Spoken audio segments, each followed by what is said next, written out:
नमस्कार प्रिय मित्रों, मैं ज्योतिषकार कमल आप सबका हार्दिक अभिनंदन करता हूं आपके अपने इस प्यारे यूट्यूब चैनल एस्ट्रो कमल में। दोस्तों, आज मैं एक प्रेत की साधना लेके आया हूं, लेकिन नाम प्रेत है इसका, खाली नाम से प्रेत है। बाकी ये काम जो है वो देवताओं से भी ऊपर के कर सकता है। आपने प्रेतों की कई साधनाएं देखी होगी और बहुत से हैं जिन्होंने की भी होगी। प्रेतों की साधनाएं बड़ी परेशानी देने वाली होती है। अंत में जो अघोड़ होते हैं, गर्भगृहस्थी को त्याग करके सन्यासी बन चुके होते हैं, अघोरी होते हैं, उनके काम की है, आम गृहस्थी के काम के नहीं है। लेकिन आज मैं जिस प्रेत की साधना बता रहा हूँ वो प्रेत की साधना इंसान के लिए बहुत काम की, बहुत अच्छी है। ऐसे अच्छी है कि ये जो प्रेत है ना, इस प्रेत का नाम है महाभट्ट प्रेत। और ये महाभट्ट प्रेत जो होता है वो कभी भी इंसान का नुकसान नहीं करता। किसी भी इंसान के नुकसान के बारे में उसे कुछ नहीं पता। आपका कोई दुश्मन है, आपने प्रेत को सिद्ध कर लिया, कहोगे दुश्मन को मार दो, वो कहेगा क्यों मार दो, इंसान तो बड़ी नेमत है भगवान की, परमात्मा की, क्यों मार दो, ये तो प्रकृति का प्रसाद है, इंसान को कैसे मार दो, नहीं गलत काम कर रहे हो तुम, आपको ज्ञान देने लग जाएगा।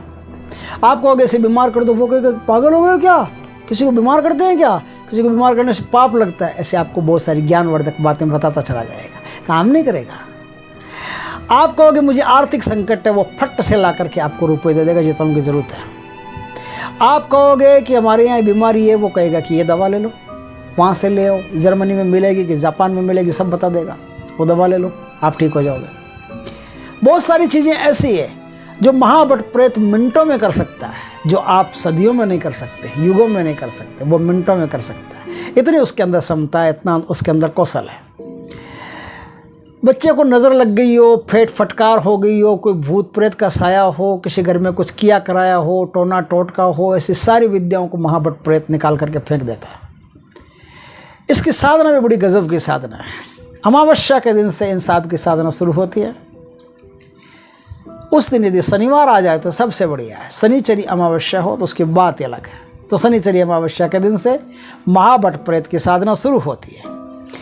ये साधना पश्चिम मुखी साधना है, पश्चिम दिशा की तरफ मुख करके बैठना पड़ता है, वज्रासन में बैठना पड़ता है, इसकी साधना करनी पड़ती है।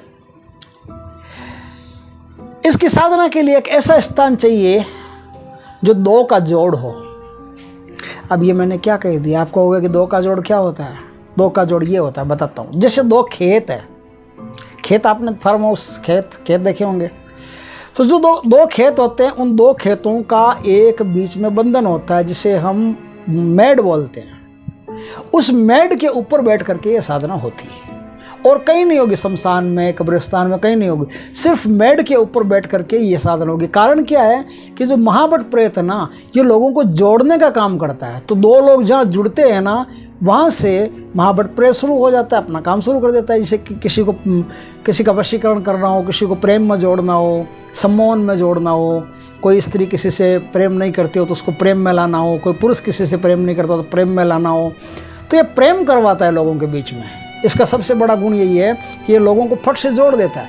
दो आदमियों की मति को एकदम अपने हिसाब से गोल घुमा देता है, घुमा करके फिर उनको आपस में प्रेम में बांध देता है। इसलिए इसकी साधना मेड के ऊपर होती है। जो जहाँ दो खेत मिलते हैं आपस में, वहाँ जो मेड बनती है, उस मेड के ऊपर इसकी साधना होती है। दोस्तों, इसकी साधना के लिए करना क्या पड़ता है और कैसे इसकी साधना होती है, थोड़ा सा विस्तार से जान लेते हैं। बहुत प्यारी साधना है, ज़िंदगी में कभी काम पड़े तो करके ज़रूर देख लीजिए।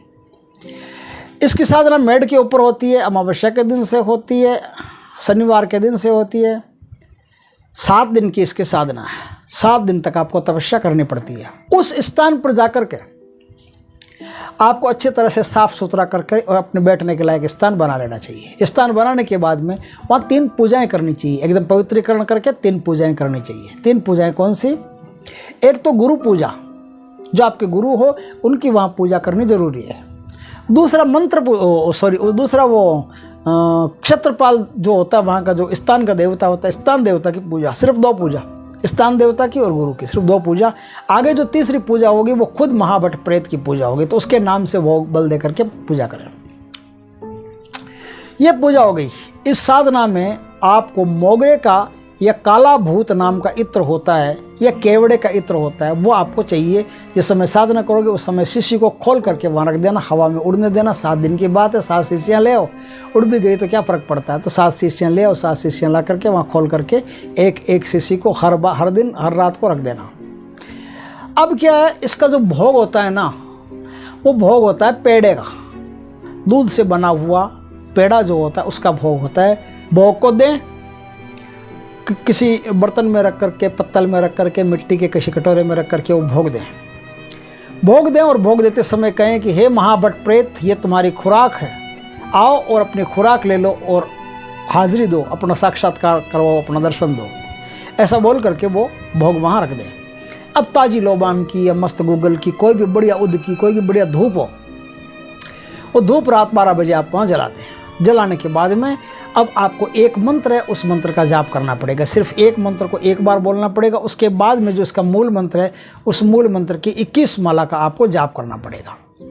21 माला का जाप करोगे, दिन पर दिन बीतते चले जाएंगे। पहला बीता, दूसरा बीता और आपको अनुभव शुरू हो जाएंगे।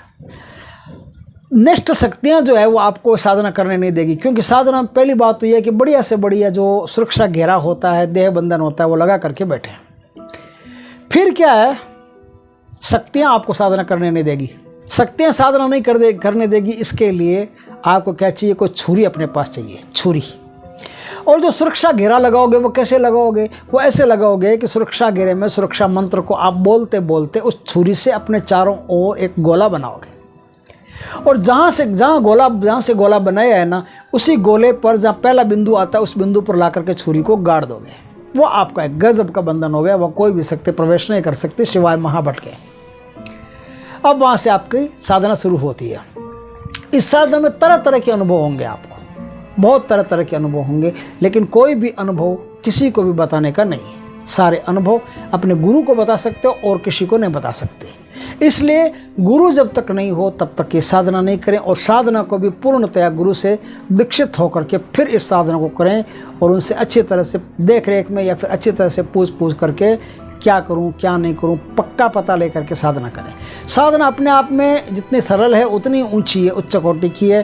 ये महाभट प्रेत जब तक साधक चाहता है उसके साथ रहता है, उसे काल का ज्ञान देता है, किसी के भी भूत भविष्य वर्तमान की बात बता देता है। कोई दुश्मनी के भाव लेकर के आपके पास आया और होठों पे मुस्कान लेके आया है तो उसका बता देगा इसके मन में ये चल रहा है।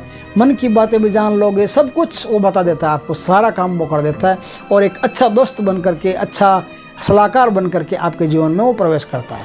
इस प्रकार से महाभट प्रेत की साधना अपने आप में बहुत उच्च कोटि की साधना है। इस साधना को करके आप बहुत लाभ प्राप्त कर सकते हैं।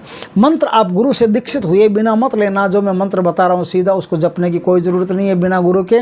गुरु नहीं तो मंत्र का उल्टा विपरीत असर हो सकता है। मंत्र बता तो मैं देता हूँ, लेकिन जपना आप गुरु के बिना नहीं, दीक्षित होकर के फिर इस मंत्र की साधना करना, वरना मत करना, आपके लिए नुकसान हो सकता है। मंत्र है हक्का बक्का बुधो पक्का, ये मंत्र है। इस मंत्र का आपको जाप करना, लेकिन बाद में जब गुरु की दीक्षा लेकर के बाद में इस मंत्र का दीक्षा लेकर के फिर इस साधना का आपको शुरुआत करनी है।